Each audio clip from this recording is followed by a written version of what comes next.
आज हम देखेंगे संघ, निडेरिया या सिलेंट्रेटा। यहाँ पर सिलेंट्रेटा जो है वो दो वर्ड से मिलकर बना हुआ है। ग्रीक वर्ड है सिल यानी कि होलो और इंट्रॉन यानी कि इंटेस्टाइन, यानी कि जो सिलेंट्रेटा के अंतर्गत जो जंतु आते हैं उनका जो इंटेस्टाइन होता है वो होलो होता है यानी कि खोखला होता है। खोखला होने की वजह से ये क्या करता है, भोजन के पाचन एवं संवहन में सहायक होता है। ठीक है, इंटेस्टाइन यानी कि आंत में क्या होता है, भोजन का पाचन होता है। ठीक है, साथ में यहाँ पर दिया हुआ है नीडी का अर्थ यहाँ से आपको समझना है इसको निडेरिया से। तो नीडी का अर्थ होता है स्टिंगिंग सेल बोला जाता है दंश कोशिकाएं। दंश यानी कि ये एक तरीके की क्या बोलना चाहिए, अपने आप को प्रोटेक्ट करने के लिए इनके शरीर में कुछ कोशिकाएं पाई जाती हैं जिससे ये दूसरे जीवों से खुद की रक्षा कर सकते हैं। ठीक है, तो इस तरीके से चलिए इसका अब हम लोग लक्षण देख लेते हैं। इस संघ के अधिकांश जंतु क्या होते हैं, समुद्र में पाए जाते हैं। जैसे कि कहाँ हो गया, ये समुद्र में पाए जाने के साथ साथ कुछ स्वच्छ जल में भी पाए जाते हैं, तालाब, पोखर, झील, इस तरीके से। एग्जाम्पल में है हाइड्रा। इनके शरीर में एक सेंट्रल कैविटी होती है यानी कि केंद्रीय गुहा होती है जिसे सिलेंट्रॉन कहते हैं। ये वही है सिलेंट्रेटा। इसको सिलेंट्रेटा क्यों बोला जाता है, क्योंकि इनमें एक क्या है, एक केंद्रीय गुहा पाई जाती है जिसको सिलेंट्रॉन बोला जाता है, जो कि भोजन के पाचन एवं संवहन में सहायक होती है। इसी कारण इसको सिलेंट्रेटा बोला जाता है। इनका जो शरीर होता है ये क्या होता है, डिप्लोब्लास्टिक होता है, यानी कि इसमें 2 जर्म लेयर पाए जाते हैं, एक्टोडर्म और एंडोडर्म। यहाँ पर दोनों स्तरों के मध्य एक जिलेटिन युक्त स्तर पाया जाता है जिसे मिजोग्लिया कहते हैं। एक्टोडर्म में विशेष प्रकार की दंश कोशिकाएं पाई जाती हैं जिसे निडोब्लास्ट कहते हैं। अब ये जो दंश कोशिकाएं यहाँ पर देख रहे थे हम लोग, निडी का मतलब क्या अर्थ, मतलब उसका अर्थ क्या होता है, तो ये जो दंश कोशिकाएं होती हैं इन्हीं को ही क्या बोला जाता है, निडोब्लास्ट बोला जाता है। और निडोब्लास्ट में एक प्रकार का केमिकल पदार्थ पाया जाता है, उस केमिकल सब्सटेंस को बोला जाता है हिप्नोटॉक्सिन। ये एक क्या है, टॉक्सिन यानी कि क्या बोलना चाहिए, टॉक्सिन यानी कि विषाक्त पदार्थ होता है। ठीक है, विषाक्त पदार्थ या फिर विष टाइप का होता है जो कि जो शत्रु होता है उसको कुछ टाइम के लिए क्या है, बेहोश कर देता है। देखिए, जो कि शिकार को बेहोश करने का कार्य करता है। निडोब्लास्ट की उपस्थिति के कारण ही सिलेंट्रेटा संघ को निडेरिया भी कहा जाता है। यहाँ पर निडी का अर्थ क्या है, स्टिंगिंग सेल है, और स्टिंगिंग सेल को ही क्या बोला जाता है, निडोब्लास्ट बोला जाता है। तो निडोब्लास्ट की उपस्थिति के कारण ही इसे सिलेंट्रेटा के साथ साथ निडेरिया भी कहा जाता है। इनके शरीर के अग्रभाग पर एक उभार पाया जाता है जिसे हाइपोस्टोम कहते हैं। यहाँ पर देख सकते हो ये हाइड्रा का है, इसके अग्रभाग पर ये उभार है, उभार को ही क्या बोलता है, हाइपोस्टोम बोला जाता है। और हाइपोस्टोम में ही माउथ होता है और माउथ के चारों ओर क्या लगे हैं, टेंटिकल्स लगे होते हैं। इस तरीके से अनेक धागे नुमा स्पर्शक लगे होते हैं। स्पर्शक को ही क्या बोलता है, टेंटिकल बोला जाता है, टेंटिकल्स। ठीक है, इनका शरीर का संगठन उतक स्तर का होता है जिसमें श्रम विभाजन पाया जाता है। इसको हम लोग देख चुके हैं, ये क्या होता है, सिलेंट्रॉन अंतगुहा शरीर योजना वाला होता है। इनका शरीर अरीय सममित होता है, ये मांसाहारी होते हैं, इनमें जंतु समभोजी पोषण पाया जाता है। इनकी देह भित्ति में संवेदी कोशिकाओं जैसे कि न्यूरॉन का एक जाल पाया जाता है। तो इस तरीके से ये क्या है, इनके 10 लक्षण हैं। ये हाइड्रा का आपका एग्जाम्पल दिया हुआ है, ये इसका आउटर स्ट्रक्चर है। सेकंड में उसके इंटरनल स्ट्रक्चर के बारे में बताया गया है। एग्जाम्पल में आप लोग देख सकते हैं यहाँ पर और भी, जैसे अगला पॉइंट दिया है, बहुरूपता पाई जाती है। शरीर 2 रूपों में पाया जाता है। पहला क्या है, बेलनाकार पॉलिप जिसको बोलता है, और प्यालेनुमा या फिर छातेनुमा जिसको इस तरीके से मेड्यूसा बोला जाता है। उदाहरण के लिए क्या दिया है, ओबेलिया और फाइसेलिया। एग्जाम्पल में आप लोग बहुत सारा देख सकते हैं, हाइड्रा हो गया, ओबेलिया, फाइसेलिया। ठीक है, इस तरीके से ये इसके एग्जाम्पल हैं। संघ हम देखने वाले हैं प्लेटीहेल्मिन्थेस। तो प्लेटीहेल्मिन्थेस जो है ये भी 2 वर्ड से मिलकर बना हुआ है। प्लेटी का अर्थ होता है फ्लैट, हेल्मीन्स का अर्थ होता है वॉर्म्स यानी कि कृमि, यानी कि प्लेटीहेल्मिन्थेस के अंतर्गत जो भी वर्म्स आते हैं वो किस तरीके के हैं, फ्लैट चपटे कृमि आते हैं। ठीक है, चपटे कृमि नाम से इसको आप लोग जान सकते हो। तो चलिए इनका जो होता है लक्षण उसको भी देख लेते हैं। इस समूह के अधिकांश जंतु क्या होते हैं, परजीवी होते हैं तथा अन्य जीवों के शरीर में पाए जाते हैं एवं रोग उत्पन्न करते हैं। कुछ प्रजातियां स्वतंत्र जीवी होती हैं जो कि भूमि व जल में भी पाए जाते हैं। इनका शरीर पृष्ठधारी रूप से क्या होता है, चपटा होकर फीतेनुमा हो जाता है, जिसमें द्विपार्श्वीय सममिति पाई जाती है। तो यहाँ पर आपको क्या है, ये चपटे होने के कारण इनमें किस तरीके का सममिति पाया जा रहा है, द्विपार्श्वीय सममिति। ये क्या होते हैं, ट्रिप्लोब्लास्टिक होते हैं, यानी कि इसमें 3 जनन स्तर पाए जाते हैं, एक्टो, मीजो और एंडोडर्मा। अंग तंत्र जो होता है ये अंग तंत्र स्तर का संगठन इनमें पाया जाता है। अंधकोश दैहिक योजना पाया जाता है। शरीर के अग्रभाग पर एक सिर जिसमें मस्तिष्क और संवेदांग पाए जाते हैं। उत्सर्जन हेतु ज्वाला या फ्लेम कोशिकाएं या प्रोटोनेफ्रिडिया पाया जाता है। ये इनके उत्सर्जन अंग के नाम हैं। क्या क्या हैं, फ्लेम कोशिकाएं या प्रोटोनेफ्रिडिया।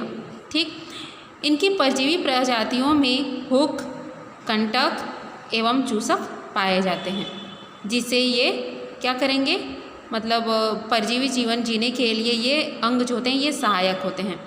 इनका तंत्रिका तंत्र प्रिमिटिव एवं सीढ़ीनुमा होता है। प्रिमिटिव यानी कि ये प्रारंभिक टाइप का नर्वस सिस्टम इनमें पाया जाता है, ये पूरी तरीके से विकसित नहीं होता है। अगला है, इनमें प्रजनन प्रायः अलैंगिक एवं लैंगिक दोनों विधियों द्वारा होता है। इसके एग्जाम्पल हैं टीनिया, प्लेनेरिया, फैसियोला, पॉलीस्टोमा। चलिए इनके डायग्राम भी थोड़ा देख लेते हैं हम लोग। फर्स्ट में आप जो डायग्राम देख रहे हैं ये है प्लेनेरिया का। सेकंड में दिया हुआ है फैसियोला। प्लेनेरिया है ये, फैसियोला जो सी वाला डायग्राम है ये है सिस्टोसोमा का। आपके बुक में ये डायग्राम दिया होगा, आप लोग देख सकते हैं। उसके बाद डी वाला है टीनिया, इस तरीके से। तो आप लोग का इसका वर्गीकरण को नहीं पढ़ना है, सिर्फ संघ के लक्षण और उनके एग्जाम्पल वो किस तरीके से दिखाई देते हैं उनके बारे में आप लोग जान लेंगे। चौथा संघ है निमेटोहेल्मिन्थेस या निमेटोडा। यहाँ पर इसका अर्थ होता है नीमा, अर्थ यानी होता है थ्रेड, थ्रेड यानी कि धागा, हेल्मिन्स मतलब वर्म, कृमि, यानी कि इसके अंतर्गत क्या है, फीते के समान या फिर धागे के समान आकृति वाले कृमि आते हैं। इनको गोल कृमि भी कहा जाता है।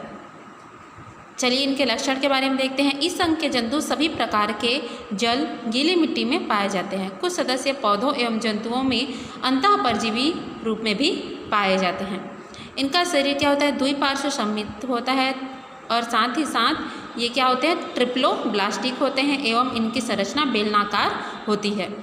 इनके शरीर में मुख, ग्रसनी, आंत एवं गुदा युक्त नलिका अंदर नलिका योजना पाया जाता है। इनके नर जंतुओं के शरीर का अग्रभाग मुड़ा हुआ होता है, जबकि मादा में यह नुकीला होता है। ये मेल और फीमेल के मतलब जब बात आती है पहचान की, तब आपको इस चीज़ को ध्यान रखना है कि जो नर रहेगा उसका अग्रभाग क्या रहता है, मुड़ा हुआ रहता है, और फीमेल का जो अग्रभाग रहता है वो नुकीला रहता है। ठीक है, इनके नर प्रायः मादा से छोटे होते हैं, यानी कि मादा बड़ी होती है और नर क्या होते हैं, छोटे होते हैं। मुख के चारों ओर दांत के समान स्टाइलेट पाया जाता है। ग्रसनी पोषक के शरीर से रुधिर चूसने में सहायक होती है। इनमें कूट देह गुहा पाया जाता है। ठीक है, इनमें श्वसन एवं संचरण तंत्र नहीं पाया जाता। इनके उत्सर्जन तंत्र में नलिकाएं एवं ग्रंथिनुमा संरचनाएं तथा प्रोटोनेफ्रिडिया भी पाया जाता है। ये उत्सर्जन तंत्र के लिए है। ठीक है, इनका शरीर क्यूटिकल नामक कठोर आवरण से घिरा होता है। ये एकलिंगी होते हैं। इनका जनन तंत्र क्या होता है, विकसित होता है। ये इसके मेल और फीमेल में किस तरीके से बताया गया है, यहाँ पर आप लोग देख रहे हैं। कुछ प्रमुख गोल कृमि हैं। पहला क्या दिया है, एस्केरिस। तो एस्केरिस में ये जो मुड़ा हुआ रहता है, मेल का साइज क्या है, छोटा रहता है, और इसका अग्रभाग क्या है, मुड़ा हुआ रहता है, तो ये क्या है, मेल है। उसी तरीके से फीमेल क्या है, बड़ी होती है किसकी अपेक्षा, मेल की अपेक्षा, और इसका अग्रभाग क्या रहेगा, नुकीला रहता है। ठीक, उसी तरीके से एंटीरोपियम दिया है, बी वाला डायग्राम, सी वाला डायग्राम, इस तरीके से आप लोग देख सकते हैं सभी का ये किस तरीके से मेल और फीमेल को ये सभी में दर्शाया हुआ है। ये मेल का सिंबल है और ये फीमेल का सिंबल है। ठीक है, इसके एग्जाम्पल आप लोग इसमें लिख सकते हैं, एस्केरिस है, वुचेरिया है, ट्राइकिनेला है, एंटेरोबियस है। इस तरीके से इन सभी को आप लोग एग्जाम्पल में लिख लेंगे। पांचवा संघ है एनीलिडा, यानी कि खंडित प्राणी। खंड खंड में इनके जो बॉडी होते हैं वो बटे होते हैं, या फिर इनको बोल सकते हो रिंग फॉर्म में। ठीक है, वलयाकार आकृति में ये पाया जाता है। जैसे कि यहाँ पर देख सकते हो एनीलिडा वर्ड, ये दो वर्ड से मिलकर बना हुआ है। एनिलस यानी कि रिंग, लिडोस यानी कि फॉर्म, यानी कि रिंग फॉर्म में इनका बॉडी पाया जाता है, या फिर छल्ले नुमा आकृति। इस तरीके से आप लोग देख सकते हो ये डायग्राम में किस तरीके से ये छल्ले बहुत सारे रिंग बने हुए हैं इनके बॉडी में। ठीक है, इसीलिए इनको क्या बोला, या फिर खंडित प्राणी बोल सकते हो, या फिर सेगमेंटेड एनिमल, या फिर रिंग फॉर्म में छल्ले की आकृति में पाए जाने वाले जंतु किसके अंतर्गत आते हैं, एनीलिडा के अंतर्गत आते हैं। इसके देख सकते हैं आप लोग और भी क्या क्या है एग्जाम्पल में। एनीलिडा के अंतर्गत केचुआ है, जोंक, नेरिस, कीटोप्टेरिस। ठीक है, के लक्षण है, इस संघ के सदस्य प्रायः क्या होते हैं, जलीय होते हैं, जो स्वच्छ एवं समुद्री जल में पाए जाते हैं। ये स्वतंत्र जीवी होते हैं या फिर परजीवी भी होते हैं। इनका शरीर क्या है, द्विपार्श्व सम्मित होता है, खंड युक्त होता है और ट्रिप्लोब्लास्टिक होते हैं। देह गुहा युक्त भी ये होता है। इनका शरीर बाह्य त्वचा द्वारा स्त्रावित क्यूटिकल द्वारा घिरा होता है। क्यूटिकल शरीर को सूखने से क्या है, बचाता है ये। इनका शरीर प्रायः पेशियों का बना होता है, जिसके कारण शरीर अत्यधिक संकुचनशील होता है, जो कि चलने में सहायक होता है।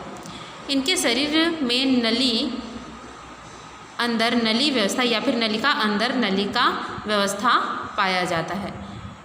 इनके प्रचलन अंग काइटिन युक्त कंटकों के रूप में होते हैं, जिन्हें क्या बोलता है, सीटी बोला जाता है। ये सीटी त्वचा में धंसे होते हैं। आप लोग पैरनुमा आकृति है, चित्र में देखना आप लोग, सीटी को क्या है, ये पैरनुमा आकृति होते हैं जो कि चलने में सहायक होते हैं।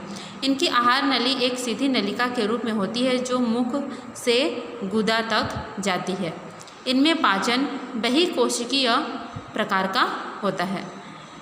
इनमें बंद परिसंचरण तंत्र पाया जाता है।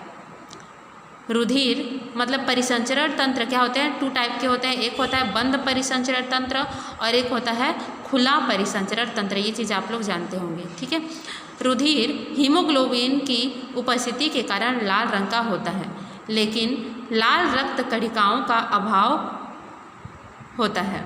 हीमोग्लोबिन प्लाज्मा में पाया जाता है। इनका उत्सर्जन तंत्र विशेष प्रकार की कुंडलित नलिकाओं के रूप में होता है, जिन्हें क्या बोला जाता है, नेफ्रिडिया कहा जाता है। यानी कि उत्सर्जन अंग क्या है, नेफ्रिडिया है। श्वसन सामान्य शारीरिक सतह द्वारा पैरापोडिया एवं सिर में बने विशेष उभारों जैसे कि गिल्स द्वारा होता है। ये श्वसन की बात की जा रही है।